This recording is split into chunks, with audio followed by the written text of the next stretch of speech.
Saya Bramudia Prabowo, kita lanjutkan kembali dialog kami masih bersama dengan David Setiadi Gunawan selaku founder and CEO Eden Farm dan juga Nazir Arifin selaku VP Telkomsel Investment serta Deputi Bidang Penganekaragaman Konsumsi dan Keamanan Pangan Bappenas Andriko Noto Susanto. Kita lanjutkan kembali. Saya akan bertanya di segmen ini ke Pak David terlebih dahulu mengenal lini bisnis dan juga lini usaha dari Eden Farm sebetulnya seperti apa skemanya di lapangan. Silakan Pak David. Pertama-tama saya sangat setuju sekali dengan statementnya Pak Andriko ya. Kita mulai dari hilir. Eden Farm pun juga demikian. Ketika kita mulai Eden Farm, selalu kita mulai dengan mengembangkan demand dulu. Gitu. Itu dia kenapa kita masuk ke segmen B2B, khususnya restoran, kafe, warung-warung makan gitu ya. Karena dari segmen ini kita bisa menghasilkan permintaan yang sangat konsisten. Gitu. Dan ini sangat dibutuhkan oleh para petani, khususnya petani-petani di sayur mayur. Ya. Cabai, bawang, kentang, daun-daunan, segala macam sayur mayur, mereka itu petani yang tidak punya safety net, Mas. Gagal panen 2 kali sudah bangkrut sudah. Nggak tahu besok mau makan apa gitu. Jadi konsistensi demand ini sangat penting. Ketika kita sudah menciptakan demand yang konsisten, itu adalah lahan yang subur buat para petani itu bisa bertumbuh. Gitu. Jadi Eden Farm selalu mulai dengan segmen B2B di kota manapun kita berada gitu ya. Setelah kita mulai B2B, lalu kita mengembangkan sektor pertaniannya. Saat ini kita memiliki 9 Eden Collection Facilities. Atau ini seperti gudang yang ada di tengah-tengah daerah pertanian yang digunakan untuk 2 hal. Satu adalah untuk pengepulauan barang mereka supaya mereka langsung instan dapat income. Mereka panen, semua jenis barang kita beli. Bagus jelek kita beli. Itu yang dibutuhkan gitu ya. Kita bisa jual semua barangnya. Lalu yang kedua ini sarana komunikasi dan edukasi. Kita kan mengembangkan teknologi pertanian. Cara kita komunikasi lewat 9 titik ini. Gitu ya. Jadi petani tahu teknologi baru, cara bertani yang baru, dan semua ini dikembangkan secara saintifik. Kita memiliki tim agronomis yang sangat hebat, ya, lulusan dari Universitas Pertanian yang sangat bagus juga. Dan mereka ini membantu kita bersama-sama mengembangkan metode pertanian yang relevan dengan zamannya. Gitu ya. Kalau sekarang kita lihat nih, contohnya cuaca saya sudah mulai bergeser gitu kan. Musim hujan bergeser, musim panas bergeser. Jadi cara bertani yang praktikal sekarang itu sudah beda dengan cara bertani 10 tahun lalu. Gitu. Misalkan cabai lebih butuh di pruning daripada dulu gitu. Soalnya lebih lembab kondisinya misalnya gitu ya. Nah, itu yang kita komunikasikan tuh lewat 9 titik ini. Gitu. Nah, selain dari kita bekerja sama dengan para petani langsung melewati 9 titik ini, kita itu juga memberikan pendanaan bagi para petani, khususnya di saprodi mereka. Pupuk mereka, vitamin, pestisida itu kita bisa danai gitu ya. Ini kita bekerja sama dengan Bank Negara, bekerja sama juga dengan para teman-teman di fintech, di startup fintech untuk menjadi penyalur dana gitu. Nanti jadi petani itu nggak perlu keluar modal. Mereka cukup di tanah mereka, disiplin, dan disiplinnya pun dibantu oleh aplikasi kita. Aplikasi kita buat para petani sangat straightforward. Ya, kita memberikan daily to-do list. Mereka harus ngapain hari ini? Kalau mereka ikutin, sudah hampir pasti hasil mereka itu 2 kali lipat dari biasanya. Gitu. Nah, kita mendanai ketika panen kita serap semua juga. Karena kita sudah punya demand yang sangat konsisten dan cukup besar. Gitu kan.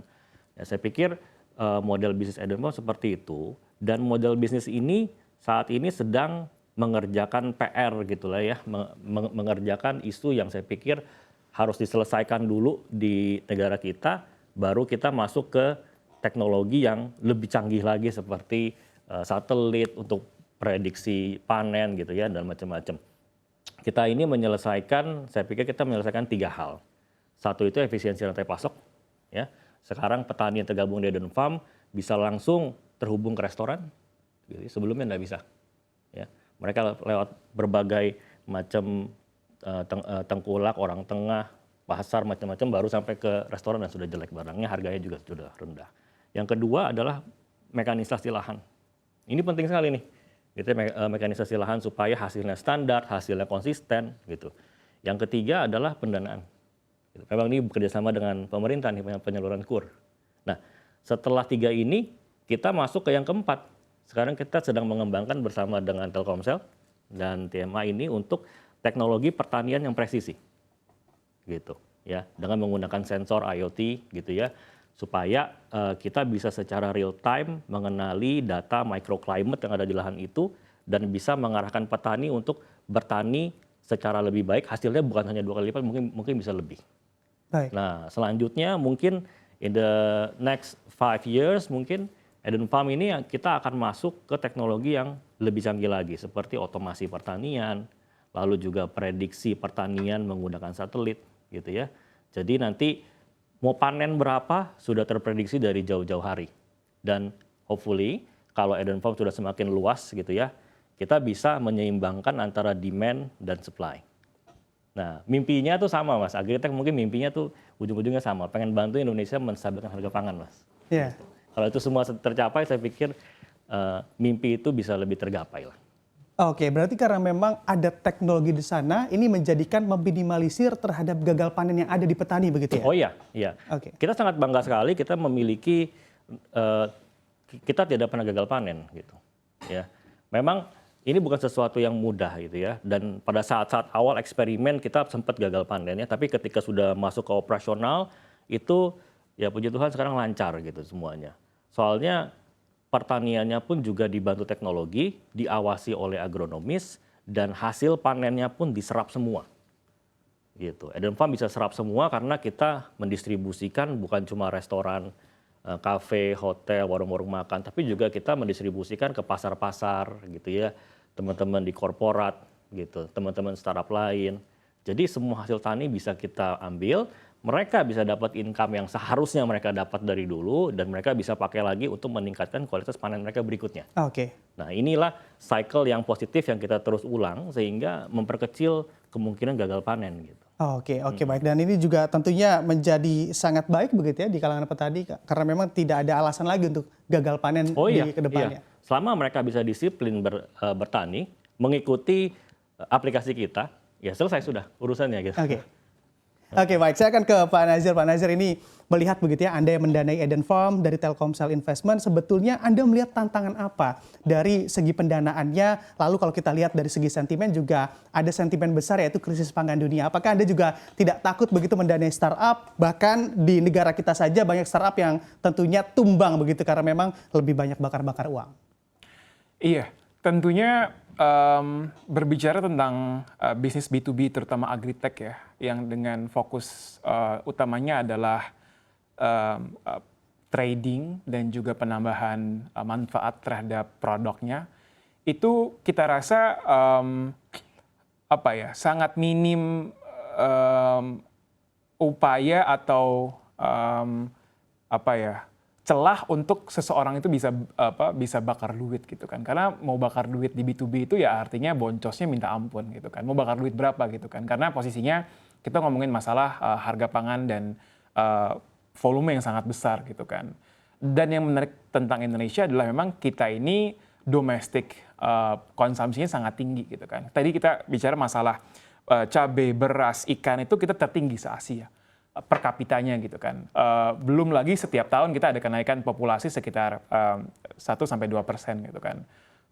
Jadi memang posisinya kalau sampai ada teknologi agritech companies atau perusahaan agriculture yang boncos atau bermasalah, itu bermasalahnya berarti lumayan parah ethical bisnisnya atau mungkin cara untuk berbisnisnya gitu kan. Karena simply market ini besar, tumbuh, dan memiliki keuntungan yang sangat besar gitu kan. Dan memang posisinya problems atau area pengembangannya sangat tinggi gitu kan. Tadi Mas David bicara soal kenaikan 2 kali yield aja udah lumayan sangat besar gitu kan impact-nya gitu kan. 2 kali itu besar banget, 100% itu besar. Kita ngomongin masalah kalau petani, misalnya kita ambil petani beras ya. Petani beras berhasil meningkatkan yield atau hasil panen 1% aja. Itu Indonesia itu kita bakal surplus sekitar 200-300 ribu ton beras gitu kan. Itu baru 1% gitu kan. Gimana kalau 2 kali gitu kan. Gimana kalau kita ngomongin soal cabai, gimana kalau kita ngomongin soal berbagai macam pangan yang sebenarnya kalau kita bisa sama-sama, bisa disiplin, bisa punya dukungan yang lumayan merata gitu kan dari swasta dan pemerintah, insya Allah ini negara kita memang bakal jadi macan Asia berikutnya gitu kan. Bayangin kalau petani besok aja mungkin cara nyemainya 1% lebih baik gitu kan, atau cara ngambilnya 2% lebih baik, mungkin yieldnya akan berubah banyak di akhir tahun gitu kan. Jadi kita bukan ngomongin masalah, wah ini kita harus ada satelit atau misalnya kita harus bikin apa gitu, enggak gitu loh. Jadi emang ini lumayan problem yang lumayan krusial, sederhana, tapi memang kita butuh waktu dan butuh kedisiplinan gitu kan. Bagaimana Belanda sampai hari ini menjadi top biggest producer agriculture, sedangkan negaranya ada di bawah laut dan rentang usia petaninya sangat rendah juga gitu kan, yang mau jadi petani tapi jadi 2 terbesar setelah China gitu kan. Bayangin, ya bisa tahu lah ya gitu kan, penjajah kita dulu negaranya kecil banget gitu kan. Jadi kayak kita pikir Indonesia ini such a lucky country with all the abundance dari cuaca dan lain-lain. Emang sebenarnya kita butuh waktu dan butuh kedisiplinan. Makanya kita pikir triple helix dari government, swasta yaitu BUMN dan juga pemain agritech ini jadi satu jawaban yang mungkin kita sama-sama berdoa dan sama-sama mengawasi masing-masing lah untuk akhirnya bisa mendapatkan hasil yang kita harapkan. Oke, hasil yang maksimal begitu ya. Maksimal. Nah ini untuk melihat juga dari data tingkat digitalisasi dari para petani ini juga masih terbilang rendah. Apakah memang ini juga tidak menjadi tantangan tersendiri bagi Anda, begitu Pak Nazir? Jadi memang kita di Telkomsel lumayan seru nih liatin data gitu kan. Memang posisinya 70%, memang masih banyak 2/3 dari Telkomsel subscribers, atau mungkin sekarang 170 juta ya, 120 baru yang terkonek dengan broadband. Dan memang posisinya kita lihat profil ini semakin bergeser ke kota-kota tier 2 dan tier 3 gitu kan. Kita lihat sampai hari ini digitalisasi itu dibuat lebih mudah dengan adanya adopsi yang lebih dalam tentang games dan juga tentang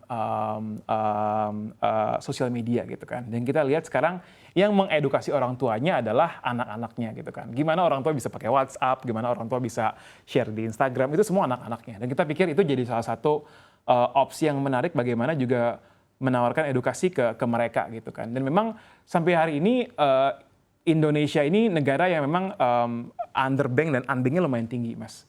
Sampai hari ini cuma 60 juta orang Indonesia yang punya bank. Dari 60 juta itu, hanya sekitar 10%-nya yang pernah minjem ke bank. Minjem itu nggak semuanya minjem ya, ada yang pakai credit card lah, ada yang pakai pinjol lah gitu kan, ada yang pakai buy now pay later, jadi masih sedikit gitu loh. Jadi memang posisinya kalau kita ngomongin masalah pendanaan itu, jadi pendanaan, edukasi itu jadi salah satu tugas besar yang nggak bisa dikerjain sama Eden Farm doang, atau sama Telkomsel doang gitu kan. Tapi kita gimana caranya punya roadmap yang lumayan strategis dan jangka panjang untuk akhirnya bisa punya output yang lumayan bergerak dari tahun ke tahun gitu kan. Masa dari tahun, kita menuju 100 tahun nih 2045 gitu kan. David bilang minggu lalu, oh ini cabai masih turun naiknya 30% minggu lalu gitu kan. Jadi kayak harusnya kita, kalau kita lihat di Eden Farm ini ada beberapa teknologi yang kayak kita bisa mastiin Eden Farm harganya pasti selalu di bawah pasar. Selalu di bawah pasar. Kenapa? Karena memang posisinya mereka punya rantai pasok yang udah bisa mengantisipasi sebelum terjadinya kebutuhan. Jadi kita pikir kalau ini bisa setidaknya kita perluas, dan tentunya habis ini kita harus sowan juga ke Pak Andriko gitu kan. Untuk akhirnya bisa punya banyak sekali aktivitas yang dikerjakan bersama. Kita juga sekarang lagi ngobrol juga dengan Asosiasi Pasar Indonesia, dan memang retail Indonesia ini unik Mas Bram. 95% itu nggak kejadian di online. Kejadiannya di offline, di retail, di pasar. Makanya kita pikir semoga movement ini jadi salah satu cara anak bangsa untuk akhirnya bisa bantu pangan Indonesia, Mas. Oke, baik. Yang pastinya andai harga di bawah pasaran juga membantu pemerintah menekan inflasi, begitu ya? Inflasi. Oke, saya akan bertanya ke Pak Andriko. Pak Andriko, ini kita bicara terkait digitalisasi untuk para petani. Kiranya dari Anda apa saja yang perlu menjadi catatan agar memang digitalisasi di sektor pertanian ini bisa berjalan beriringan dengan cita-cita ketahanan pangan dari tanah air? Baik Mas, menarik sekali ini. Jadi kami mengapresiasi apa yang dilakukan oleh kawan-kawan di Eden Farm ini. Jadi ini adalah upaya kita semua untuk memastikan bahwa ketahanan pangan kita bagus dan semakin kuat. Ya, digitalisasi menjadi sangat penting dan berjalan beriringan dengan konsep ketahanan pangan kita. Jadi kita memiliki beberapa persoalan yang tadi sebenarnya juga sudah dijawab sama-sama oleh Mas David dan Mas siapa tadi? Mohon maaf. Mas Naziar, Jadi yang Pak Andriko. Mas Naziar. Ya. Baik. Jadi yang pertama memang kita ini memiliki daya dukung pertanian yang semakin hari semakin terbatas, ya, semakin hari semakin terbatas. Sementara kita juga dihadapkan pada perubahan iklim, dan itu harus kita selesaikan. Ya. Cara menyelesaikannya salah satunya dengan digitalisasi pertanian, dengan smart farming, precision agriculture dan sebagainya tadi. Ya. Kemudian yang kedua, produksi pangan kita ini sebenarnya tidak merata antar wilayah. Jadi Indonesia itu wilayah kepulauan yang sangat besar dari Sabang sampai Merauke, tidak semua daerah menjadi sentra, sehingga kita perlu mendistribusi pangan secara efisien. Jadi ini penting juga digitalisasi ada di sana, ya dari sisi keterjangkauan. Kemudian persaingan pangan global kita. Jadi kita sebenarnya COVID-19, kemudian perang Ukraina dan sebagainya itu betul-betul mengingatkan kita, menyadarkan kita bahwa kemandirian pangan, kedaulatan pangan itu begitu pentingnya, ya, sehingga memang peningkatan kapasitas produksi dalam negeri ya, dengan digitalisasi dan sebagainya tadi sangat dibutuhkan untuk mengurangi kebutuhan impor kita akibat ketersediaan dalam negeri kita kurang. Ya, itu menjadi sangat penting. Ya, terus kemudian demografi penduduk, Mas, ya. Jadi kita memang penduduk kita semakin meningkat tadi benar. Jadi di satu sisi tantangan pertanian kita cukup kuat, tapi di sisi lain jumlah penduduk kita terus bertambah. Nah, ini tidak boleh kemudian timpang. Jadi artinya tantangannya adalah bagaimana kita meningkatkan produksi pangan agar tetap sesuai dengan kebutuhan jumlah penduduk yang kita. Makanya tadi cadangan pangan menjadi penting, produksi menjadi penting, ya. Dan kemudian kalau misalnya tidak bisa kita produksi, ya terpaksa akhirnya kita impor, tapi impor yang terukur dengan memperhatikan produksi dalam negeri tadi itu. Baik. Kemudian penduduk kelas menengah ke atas itu meningkat, Mas. Jadi meningkat itu artinya apa? Dia membutuhkan preferensi kualitas pangan lebih baik. Dia membutuhkan asupan protein lebih baik. Dia membutuhkan sayur dan buah lebih baik. Nah, sehingga kebutuhan ini di masa mendatang ini akan menjadi semakin baik, sehingga harus ditopang oleh kawan-kawan pelaku usaha untuk meningkatkan produksi juga semakin lebih baik. Kemudian yang berikutnya yang paling terakhir nih, ini kemudian juga ada food loss and waste. Ini perlu kami sampaikan di sini. Kita ini di satu sisi berjuang untuk membangun ketahanan pangan secara lebih resilient, tapi di sisi lain kita adalah pembuang makanan yang cukup besar, nomor 2 kalau tidak salah di dunia itu. Jadi food loss-nya yuk kita kurangi, food waste-nya juga ayo kita kendalikan dengan cara mendistribusi pangan-pangan yang masih layak untuk dimakan kepada penerima manfaat dengan melibatkan berbagai pelaku usaha dengan komunitas-komunitas agar food loss and waste ini dapat kita kurangi. Jadi digitalisasi melekat ada di sana, Mas, sehingga dari awal sampai akhir proses ketahanan pangan kita harus mengarah menuju digitalisasi semacam itu. Terima kasih. Oke, baik Pak Andriko. Berarti sepakat begitu ya Pak ya dari Bappenas sendiri untuk mengupayakan ataupun bekerja sama nantinya terhadap sektor agritek. Kita tunggu untuk kerjasamanya di sektor agritek dari Bappenas, Pak Andriko. Terima kasih Deputi Bidang Penganekaragaman, Konsumsi dan Keamanan Pangan Bappenas, Andriko Noto Susanto. Lalu juga ada David Setiadi Gunawan selaku founder and CEO Eden Farm, dan juga Naziar Arifin selaku VP dari Telkomsel Investment. Sukses dan sehat selalu pastinya untuk Anda. Thank you, Mas. Thank you, Mas.